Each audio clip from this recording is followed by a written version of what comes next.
আজি মই বৰ্তমান উপস্থিত আছোঁ দক্ষিণ কামৰূপৰ RB হাইস্কুল খেলপথাৰত আৰু ইয়াতে মাননীয় অসমৰ মুখ্যমন্ত্ৰী উপস্থিত হ'ব অলপ পিছতে আৰু তেওঁ আহি ইয়াতে মহিলাৰ মাজত উদ্যমিতা যিটো আঁচনি আছে আৰু সেই আঁচনিত তেওঁ আজি চেক বিতৰণ কৰিব আৰু ইয়াৰ সামগ্ৰিক যিটো পৰিৱেশ সেই পৰিৱেশটো আপোনালোকক এই ভিডিঅ'ৰ জৰিয়তে দেখুৱাবলৈ গৈ আছোঁ। যিটো 10,000 টকা আজি বিতৰণ কৰিলে চেক, আপুনি 10,000 টকাৰে কি কৰোঁ বুলি ভাবিছে? আমি গৰু পুহিম। আৰু ইফালে ক'ৰ পৰা আহিছে? আমি ভাগৱতী পাৰাৰ পৰা আহিছা। ক'ৰ পৰা আহিছে? ভাগৱতী পাৰা। আপোনাৰ কি ক'ব লগা আছে চৰকাৰক? অৰুণোদয় পাৰ আমাৰ অৰুণোদয় লাগে, আমি কি কৰি খাম? আমাক যদি বেকাই নাচায়, বেকাই যদি নাচায় আমি সুখে মৰিব লাগিব। আৰু আজি যিটো 10,000 টকা চেক বিতৰণ কৰিলে, এই টকাৰে আপোনালোকে কি কৰোঁ বুলি ভাবিছে? আমি ছাগলী ব্যৱসায় কৰোঁ বুলি ভাবিছোঁ। ছাগলী ব্যৱসায়। হয়, কিন্তু অৰুণোদয় আমিও পোৱা নাই এতিয়া। নাই পোৱা। অৰুণোদয় পোৱা নাই আমিও। অৰুণোদয় পোৱা নাই। আৰু আপুনি পাইছে অৰুণোদয়? অৰুণোদয় পাইছোঁ, ছাগলী। আৰু এই 10,000 টকাৰে কি কৰিব? ছাগলী। আৰু এইফালে আপোনালোকে দেখা পাইছে যিটো মিৰ্জা ৰাজপথ, মানুহ যিখিনি মহিলা আছে দক্ষিণ কামৰূপৰ গোটেইখিনি মহিলা ইয়াতে ওলাই আহিছে আৰু তেওঁলোকে ইয়াতে যিটো চেক বিতৰণ কাৰ্যসূচী আমাৰ মুখ্যমন্ত্ৰী মহোদয়ে বিতৰণ কৰিলে তাত অংশগ্ৰহণ কৰিছে। আৰু ইফালে আপোনালোক দেখুৱাবলৈ গৈ আছোঁ, ইয়াৰে পৰিৱেশটো চাই লওক।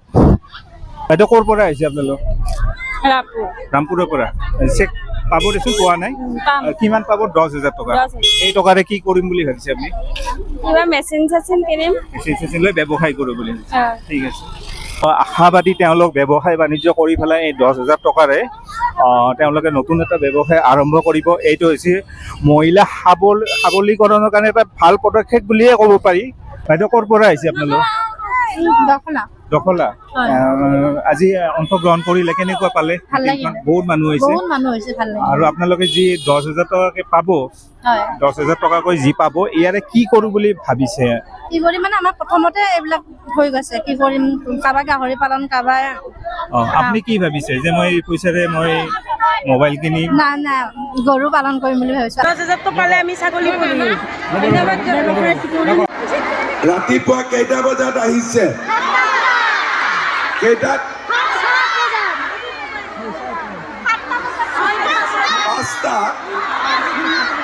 5টা নে 7টা? 5টা বজাত কোনে কোনে আহিছে হাত দাঙকচোন। 6টা বজাত কোনে কোনে আহিছে হাত দাঙক। 7টা বজাত কোনে কোনে আহিছে হাত দাঙক।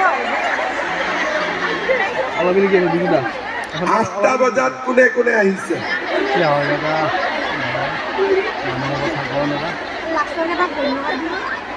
8টা বজাত পুৰা হল ভৰ্তি।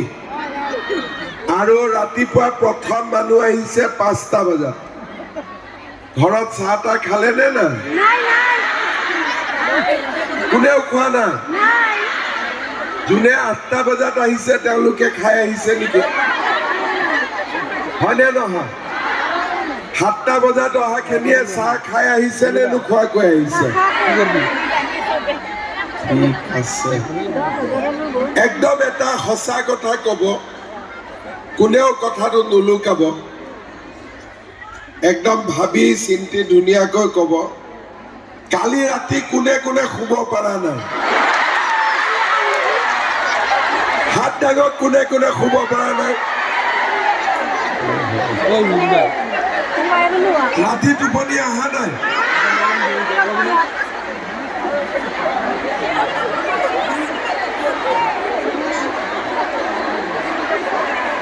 ৰাতিপুৱা একদম গা পা ধুই কাপোৰ পিন্ধি মিটিঙলৈকে, আৰু ৰাতিটো শুব পৰা নাই।